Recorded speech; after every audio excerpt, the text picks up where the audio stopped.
¿Y cuál es la función de esta manzana? ¿Por qué es tan hipnotizantemente roja? Y si hubiera crecido en otro árbol, ¿habría terminado en mis manos igual? Estas son preguntas importantísimas, pero para otra ocasión. Tranquilos, no he enloquecido, pero hoy vamos a hablar de filosofía, y eso a mí me hace vibrar. Floating filosófico. Aquí ya hemos hablado un poco de los antiguos griegos, sobre todo de aquellos ligados al proceso de descubrimiento y desarrollo de los modelos atómicos. Pero ahora vamos a hablar de la condición humana, del ser. Estos señores que vamos a mencionar hoy básicamente terminaron formando gran parte del pensamiento occidental y su cultura. Conceptos como la universidad, como la literatura e incluso avances tecnológicos salieron todos de ese lugar. Por algo, hasta ahora se menciona a Grecia como cuna de la civilización. Pero, ¿en dónde podemos ver ese ejemplo en nuestros días actuales? Bueno, en nuestras pequeñas conversaciones, en pequeñas cosas cotidianas. Los diálogos o debates son un concepto que nace en la antigua Grecia, a través de este señor filósofo llamado Sócrates. Desde luego, como casi todos los pensadores de su tiempo, eran genios del marketing, así que le pusieron el nombre a su método. Así que este de aquí es el método socrático, y es una de las estrategias cognitivas más importantes que existen. En general, las estrategias cognitivas las usamos para progresar hacia el objetivo de una comprensión mejor de un texto, mientras que las estrategias metacognitivas, como releer el texto o avanzar más con la lectura, esas nos ayudan para planificar, controlar o evaluar si estamos progresando en el proceso de comprensión de lo que leemos. La distinción entre estrategias cognitivas y metacognitivas es puramente formal.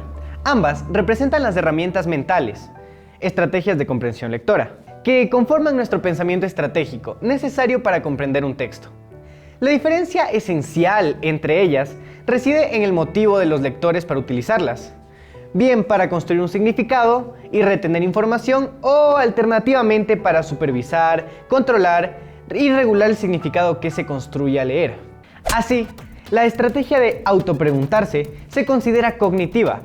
Si en la lectura de un texto sobre las pirámides de Egipto, un estudiante se plantea la pregunta, me pregunto cómo los egipcios fueron capaces de construir esas pirámides, este lector tratará de indagar y conocer sobre ese asunto.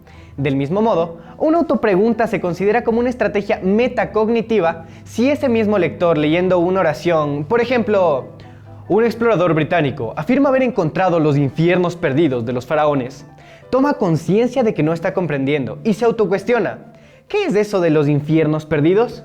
Decide detener la lectura, releer la oración o continuar leyendo el texto para controlar y restablecer la comprensión perdida. Del mismo modo, la estructura textual y sus componentes los podemos utilizar como estrategias cognitivas y metacognitivas. Así, podemos reconocer el conector a causa de en un párrafo para descubrir que la estructura textual de lo que estamos leyendo pertenece a un texto de relación causa-efecto, una estrategia cognitiva. Y también usar el conocimiento previo de la estructura textual del que disponemos para, por ejemplo, planificar aquellas estrategias más idóneas que posibiliten la comprensión de un texto relación causa-efecto. Esta doble contribución del conocimiento estratégico del lector debe representar el objetivo básico de todo programa de instrucción en estrategias de comprensión lectora, fundamentado en la idea de que las estrategias cognitivas y metacognitivas representan las dos caras de una misma moneda. La moneda que describe a un lector que es capaz de buscar significado, controlarlo y regularlo.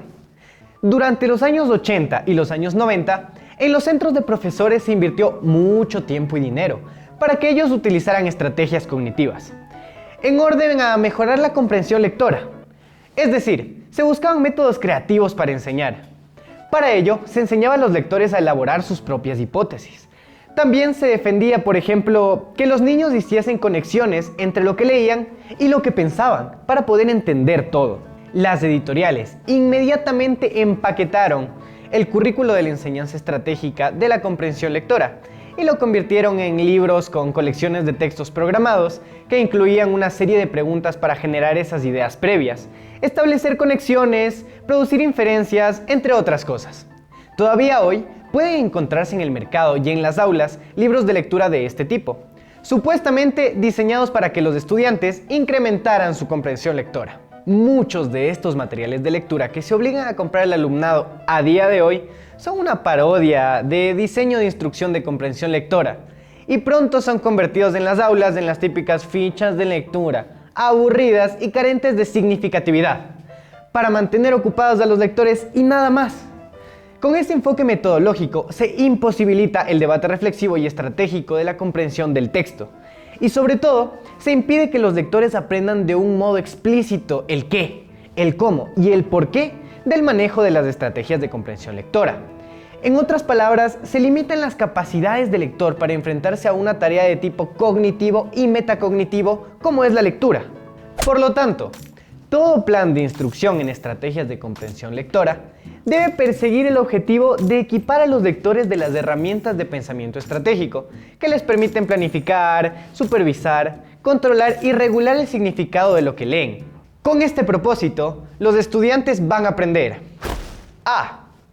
Mejorarán su capacidad de control y regulación del significado que ven construyendo cuando, por ejemplo, se dicen a sí mismos: tengo que releer esta parte porque no entiendo.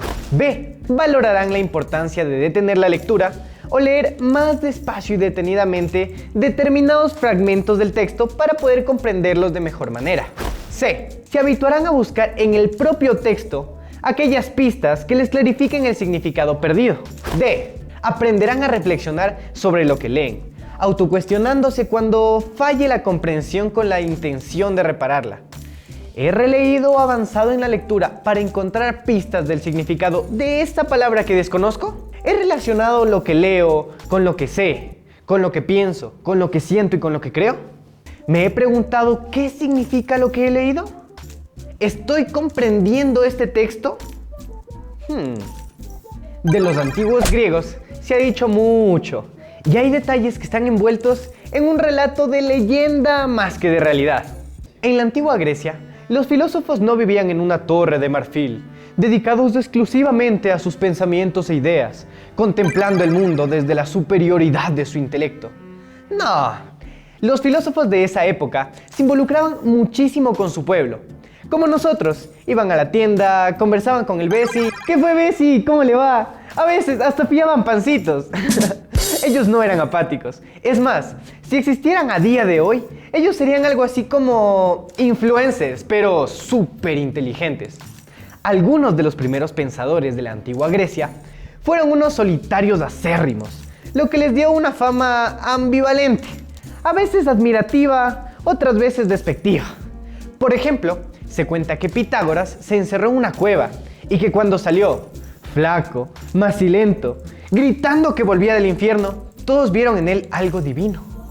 En cambio, cuando el filósofo Empédocles se arrojó al volcán Etna para hacer creer que se había convertido en Dios, las fuerzas de las llamas echó fuera una de sus sandalias, lo que hizo que el pueblo sonriera ante la grotesca ocurrencia del filósofo. De la misma manera, en una ocasión, una anciana sacó de su casa a Tales de Mileto para que le hablara de las estrellas y este, al dirigir su mirada hacia el cielo, se cayó en un hoyo.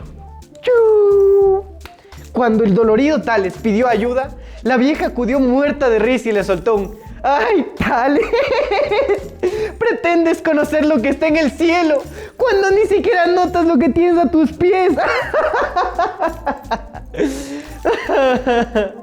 Es decir, los pensadores de la antigua Grecia eran influencers muy graciosos. En esos tiempos probablemente solo pasarían en Twitter escribiendo tweets y burlándose de otra gente. Pero los pensadores eran bastante parte de su pueblo. Se puede decir que tenían un rol bastante activo dentro de su sociedad. Platón, por ejemplo, levantó la academia en un bosque suburbano de los Olivos Sagrados, al que se llegaba por un camino dulcemente umbroso entre templos, fragantes jardines y mansiones de la clase alta. Próxima a la academia platónica, también estaba la escuela de Epicuro, el Jardín, un pequeño huerto irrigado por las aguas del Erídano, y el Liceo, la famosa escuela fundada por Aristóteles. Estaba igualmente establecido en un gimnasio a las afueras de Atenas, con el célebre pórtico donde el filósofo y sus alumnos paseaban durante sus largas discusiones. Muchos de estos filósofos eran de orígenes humildes y su vida fue al principio muy dura. El estoico Cleantes de Asos, por ejemplo, antes de predicar la serenidad del alma ante los golpes de la vida, se ganó el sustento como púgil, y luego, cuando se fue a estudiar a Atenas con solo 4 monedas en el bolsillo, tuvo que trabajar como aguador para poder sobrevivir. El filósofo Teofrasto, que sucedió a Aristóteles al frente del Liceo, fue hijo de un pobre batanero de Éreso, en la isla de Lesbos. Y del mismo Epicuro, se cuenta que, en su juventud, en la isla de Samos, solía ir con su madre por las casas recitando versos purificatorios. También, Sócrates había sido el orgulloso hijo de un cantero y de una partera atenienses. Decía que, como su madre, él ayudaba a dar a luz a nuevos conocimientos e ideas, y no tenía ningún problema en admitir entre sus discípulos a gente de la más humilde condición, como por ejemplo el vástago de una hacendosa familia de charcuteros, llamado Esquisnes. «Solo sabe honrarme el hijo del que me hace las longanizas», dijo Sócrates. Sócrates fue, en verdad, un personaje muy popular en la gloriosa Atenas del siglo V a.C.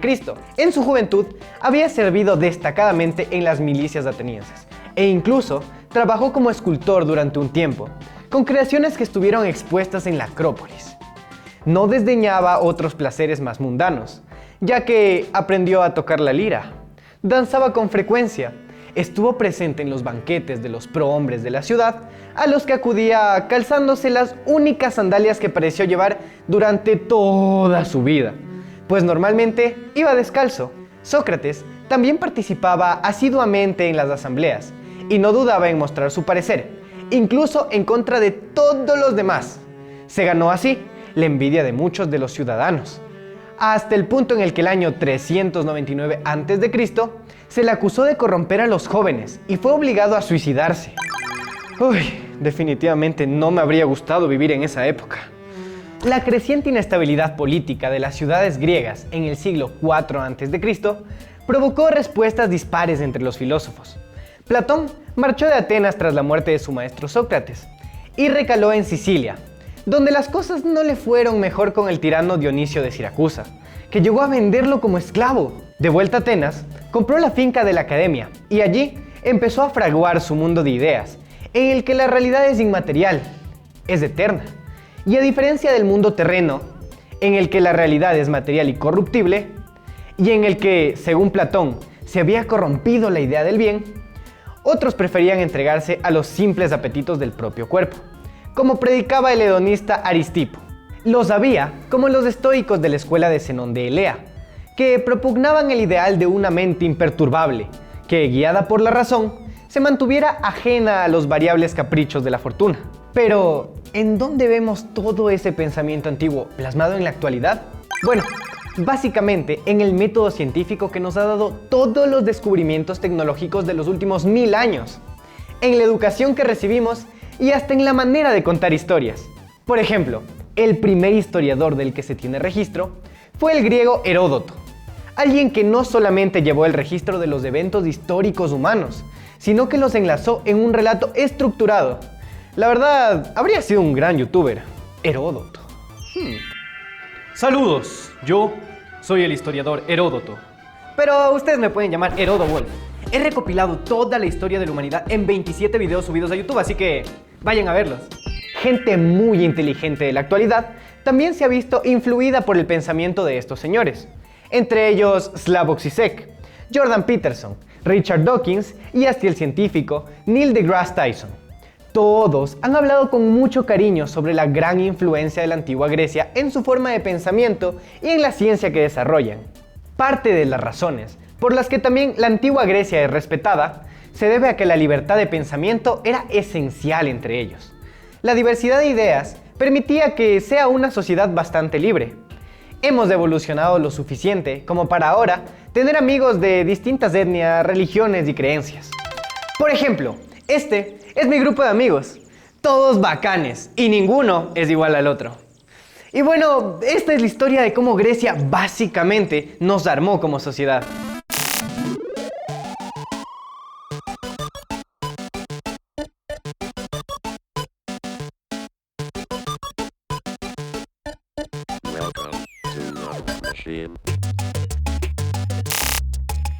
Hay que compartir el conocimiento. ¿Quieres aprender más cosas nuevas? Pregúntale algo a alguien. Esas pequeñas iniciativas hacen que todos aprendamos más. Y nos vemos en el siguiente video. Bye bye.